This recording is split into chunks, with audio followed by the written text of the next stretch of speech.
এখন আমরা নবম শ্রেণীর কোষে দেখি 10.1 এর 18 দাগের অঙ্কটি সলিউশন করব। দেখো অঙ্কটি রয়েছে, করিম মোহনকে 4860 টাকায় একটি মোবাইল ফোন বিক্রি করায় 19% ক্ষতি হয়। মোহন রহিমকে যে দামে বিক্রি করে সেই দামে করিম মোহনকে বিক্রি করলে করিমের 70% লাভ হয়। মোহনের শতকরা লাভ কত? তো দেখো এখানে একটি মোবাইল ফোন যেটি করিম মোহনকে 4860 টাকায় বিক্রি করলে তার 19% ক্ষতি হয়।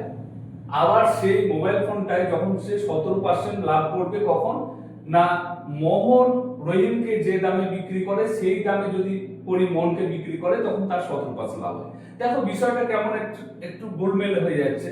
হ্যাঁ, তো সেই জন্য আমরা কি করব, এই অঙ্কটাকে আমরা একটু ডায়াগ্রাম আকারে যদি লিখে নিই, প্রথমত লিখে একটু সেই বিষয়টাকে বুঝে নিই এবং তারপর অঙ্কটা সলিউশন করি, তাহলে কিন্তু অনেকটা বেটার হবে। তো দেখো আমরা সেরকম মতোই করছি। এখানে দেখো আমরা লিখব, যেমন করিম আছে, আমরা এই পাশে আমি করিম লিখলাম, করিম। আচ্ছা দেখো করিম কাকে মোহনকে বিক্রি করবে, তাহলে আমি এরকম অ্যারো চিহ্ন দিলাম। কাকে বিক্রি করছে? মোহনকে। মোহনকে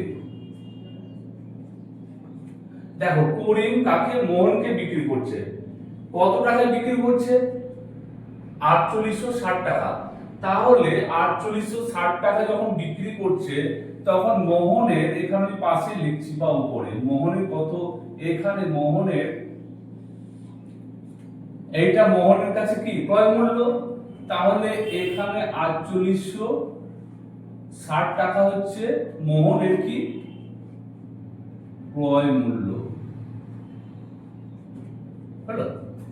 এইবার আর এর, আচ্ছা, আর এইটা হচ্ছে এই 4860 টাকা হচ্ছে 4860 টাকা করিমের কি বিক্রয় মূল্য।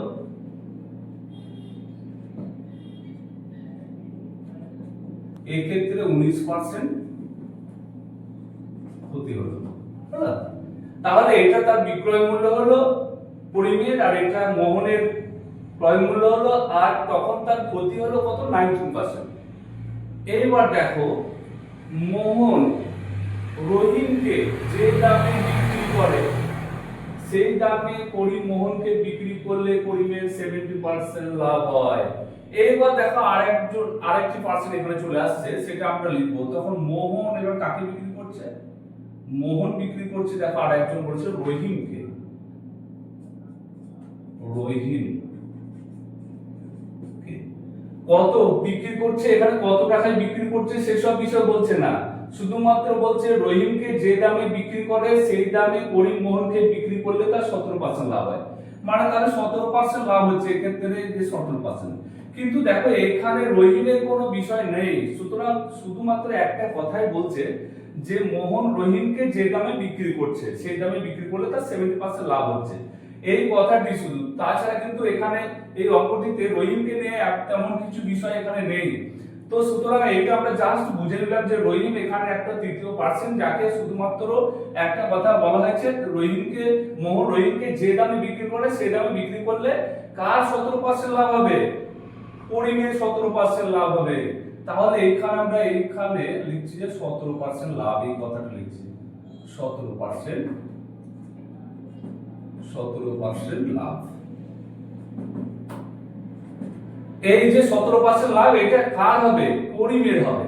যখন 19% ক্ষতি হচ্ছে, এই 19% ক্ষতির পরিপ্রেক্ষিতে আমরা এইবার এখানে এই যে এর বিক্রয় মূল্য আমরা জেনে গেছি করিমের, এইবার করিমের আমরা ক্রয় মূল্য কত সেটা আমরা বের করব। এখানে ক্রয় মূল্যটা এখন লিখবো, আমি আগে লিখছি না। তো এখানে দেখো তাহলে আমরা এরকম করব, লিখবো যে 19% ক্ষতি হলে, এবার লিখছি যে 19% ক্ষতি হলে, এইবার দেখো 90% যখন ক্ষতি হবে তখন ক্ষতি হলে কিভাবে লিখবো? আমরা কি জানি? করিমের কি জানি? করিমের বিক্রয় মূল্য জানি, তাই তো? করিমের কি বের করবো? এবার ক্রয় মূল্য। সেই জন্য আমরা এরকম ভাবে লিখবো যে ক্রয় মূল্য, এই বিক্রয় মূল্য, ক্রয় মূল্য বের করবো। তাহলে লিখবো যে 90% ক্ষতি মানে 100 থেকে আমরা 19 19 বিয়োগ করব, তাহলে 100 থেকে 19 বাদ দিলে 81, মানে 81 টাকা বিক্রয় মূল্য হলে ক্ষতি হয়েছে, তাহলে 81 টাকা বিক্রয় মূল্য হলে ক্রয় মূল্য হবে সমান কত? দেখো 100 টাকা। এবার দেখো 1 টাকা বিক্রয় মূল্য হলে ক্রয় মূল্য হবে সমান কত হবে? 100 বাই 81 টাকা। এইবার দেখো কত? 4860 টাকা বিক্রয় মূল্য হলে ক্রয় মূল্য হবে সমান 81 ইন্টু 100 বাই 81 ইন্টু 4860। আচ্ছা, এটা যদি একবারে ভাগ করি 6 দিয়ে দেখি, 6 একে 6 আর 6 9 এই 6 একটা 48 হয়ে যাচ্ছে। তাহলে দেখো 81 কে 81, 81 6 এ হচ্ছে 486 আর একটা শূন্য, তাহলে হচ্ছে 6000 টাকা। আচ্ছা 6000 টাকা, 6000 টাকা আমরা এবার দেখো এখানে পরিমেয় যে ক্রয় মূল্য সেটা বের করে ফেললাম, পরিমেয় ক্রয় মূল্য, এখানে এবার ক্রয় মূল্য করে লিখব। 6000 টাকা কি হলো? তার ক্রয় মূল্য হয়ে গেল রহিমের ক্রয় মূল্য। আমরা বুঝতে পারছি ক্রয় মূল্য রহিমের এত টাকা ছিল 6000 টাকা, যে বিক্রি করেছে কত? 4860 টাকা বিক্রি করেছে, সেই জন্য তার ক্ষতি হয়ে গেছে কত টাকা? কত? 90% ক্ষতি হয়েছে। এই 90% ক্ষতির মাধ্যম দিয়ে কিন্তু আমরা রহিমের ক্রয় মূল্যটা নির্ণয় করলাম। এইবার দেখো, এইবার যদি সেভেন বলেছে, একটা কথা বলেছে যে মোহন রহিমকে যে দামে বিক্রি করে সেই দামে করিম মোহনকে বিক্রি করলে করিমের 17% লাভ হয়। আচ্ছা, তাহলে এবার 17% লাভ রেখে যদি বিক্রি করে তাহলে কত টাকায় বিক্রি করবে সেটা আমরা বের করব। তাহলে এবার লিখবো যে আচ্ছা 17% লাভ রেখে যদি বিক্রি করে তাহলে কত টাকায় বিক্রি করবে সেটা লিখবো, দেখবো। তাহলে দেখো এবার লিখছি যে 17% লাভ হলে, 17% লাভ হলে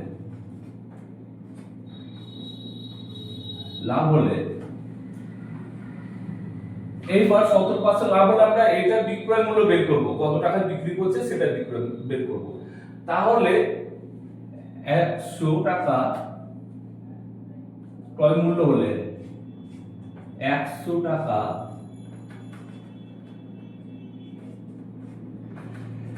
ক্রয় মূল্য হলে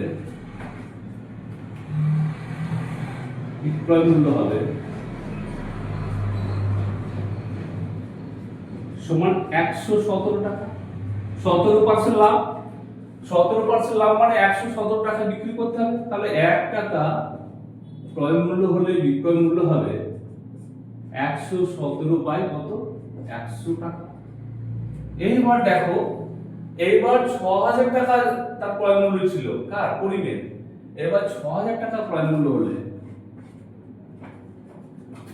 বিক্রয় মূল্য হবে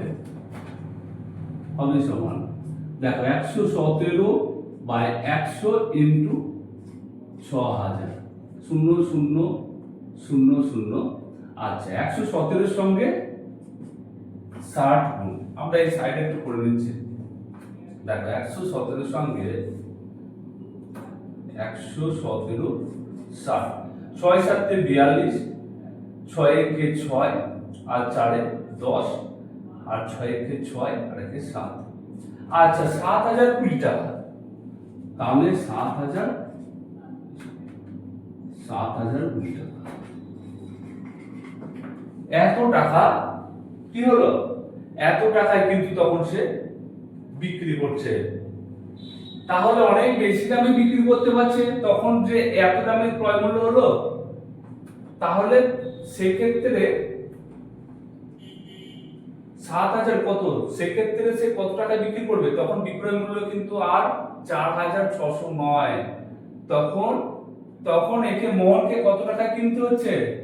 তখন মোহনকে কিনতে হচ্ছে, তখন মোহনের ক্রয় মূল্য হবে কত? 7020 টাকা। এত টাকায় কিন্তু ক্রয় মূল্য কিনতে হচ্ছে। আচ্ছা দেখো, তাহলে মোহন আগে কিনেছে কত টাকায়? মোহন আগে কিনেছে 4,860 টাকা, মানে 4860 টাকায় আগে কিনেছে। আর মোহনকে পরে কত টাকায় কিনতে হচ্ছে? যখন সে 17% লাভ করছে করিম, তখন মোহনকে কিনতে হচ্ছে কিন্তু 7,020 টাকায়, অনেক বেশি দামে কিনতে হচ্ছে, তাই তো? তো দেখো, তাহলে সেক্ষেত্রে কিন্তু মোহনের লাভ হচ্ছে। এখানে মোহনের কি হচ্ছে? পরে যে টাকায় কিনতে হচ্ছে, এই টাকা থেকে আগে যে টাকা কিনেছে, সেক্ষেত্রে কিন্তু মোহনের কিন্তু লাভ হচ্ছে, তাই তো? তাহলে মোহনের লাভ হয়েছে, লিখবো যে অতএব মোহনের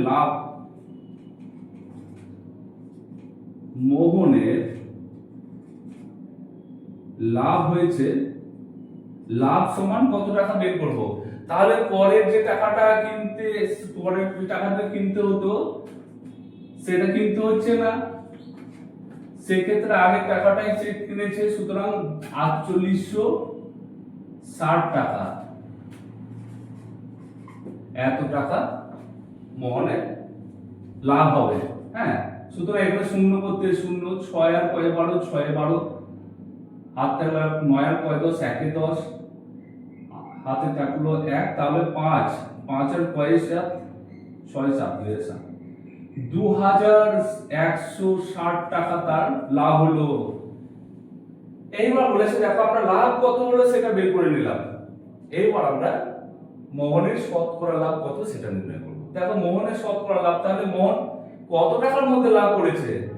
দেখো, এই 6000 টাকা, এই 4860 টাকা তার ক্রয় মূল্য ছিল কেনা। তো এই 4800 মোহনের এবার কি হবে? এটা তার ক্রয় মূল্য, তাহলে ক্রয় মূল্যের উপর লাভ, তাহলে 4860 টাকায় লাভ। হ্যাঁ, হয়েছে কত টাকা? এত টাকা। এরকম ভাবে আমরা লিখবো যে 4860 টাকায় তার ক্রয় মূল্যের উপর লাভ, তার 4860 টাকায় লাভ হয়েছে কত টাকা? হয়েছে সমান 2160 টাকা। 1 টাকায় লাভ হয়েছে 2160 বাই 4860 টাকা। এইবার কি লিখবো? 100 টাকায়, শতকরা বলেছে, তাহলে 100 টাকায় লাভ হয়েছে সমান 2160 বাই 4860 ইন্টু 100। দেখো, 0 0 কেটে যাচ্ছে। এইবার দেখো, এখানে 4 দিয়ে 2 দিয়ে কাটবো, 2 দিয়ে 4 4 দিয়ে 8 8 3 দিয়ে 6। এখানে দেখো 2 কে 2। হ্যাঁ, আচ্ছা, একটু আমরা নিচে লিখে নেব, তাহলে সুবিধা হবে আমাদের কাটাকাটি করতে। দেখো কতটা। এইবার 100 টাকায় লাভ হয়েছে সমান 2160 4860 ইন্টু 100। 0 0, 2 দিয়ে 4 4 দিয়ে 8 3 দিয়ে 6, 2 কে 2 0 8 দিয়ে 16 0, 1080 2160 দিয়ে আবার 2, এই 3 দিয়ে 3 8 দিয়ে 24, 3 কে 3, আর এখানে দেখো 3 3 3 3 9 8 318 0। এবার দেখো 9 9 81, আর এখানে 9 4 9 36 0। তাহলে উপরে হয়ে গেল আমাদের 4 1 4 আর 10 40 আর 10 মানে 400, আর নিচে 9। আমরা 400 কে 9 দিয়ে ভাগ করে নেব। তাহলে এখানে পাশে করে দিচ্ছে 400 কে 9, 4 9 36, 4 40 4 9 36 4, তাহলে 44 পূর্ণ 4 এর 9। সুতরাং আমরা এখানে লিখে নিলাম সমান 44 পূর্ণ, এখানে লিখেছি সমান 44 পূর্ণ 4 এর 9%। হ্যাঁ, তার শতকরা লাভ, মোহনের শতকরা লাভ কত? 44 পূর্ণ 4 এর 9%, 4 9 টাকা, মানে 100 টাকায় 44 পূর্ণ 4 এর 9 টাকা তার লাভ হয়েছে। তাহলে আমাদের 18 দাগের অঙ্কটি সলিউশন।